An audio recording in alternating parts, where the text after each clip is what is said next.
ঢাকায় আনা হচ্ছে ক্রিকেটার তামিম ইকবালকে। সন্ধ্যা ৭টার দিকে ঢাকার এভার কেয়ার হাসপাতালের উদ্দেশ্যে তাকে নিয়ে রওনা দেওয়া হয় সাভার কেপিজি হাসপাতাল থেকে।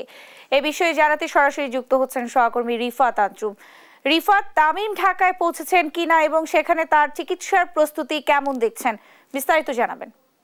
আপনি যেমনটা বলছিলেন যে তামিম ইকবালকে ঢাকায় নিয়ে আসা হয়েছে সাভার থেকে। কিছুক্ষণ আগে তামিম ইকবালকে বহনকারী যে অ্যাম্বুলেন্স সেটি প্রবেশ করেছে এখানে। আমরা দেখতে পেয়েছি খুব কঠোর নিরাপত্তার মধ্য দিয়ে আসলে এভার কেয়ার হাসপাতালে নিয়ে আসা হয়েছে।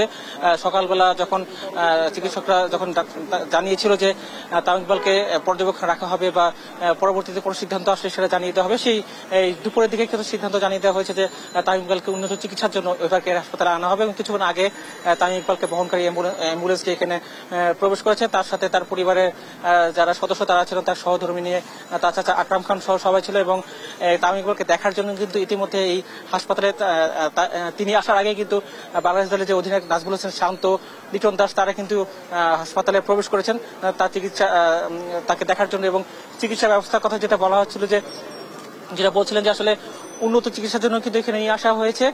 এভার কেয়ার থেকে সাভারে যে হাসপাতাল থেকে ভর্তি করা হয়েছে কেপিজি হাসপাতাল, সেই দিক দিয়ে চিন্তা করলে এখানে হয়তো বা তামিম ইকবাল উন্নত চিকিৎসা পাবেন।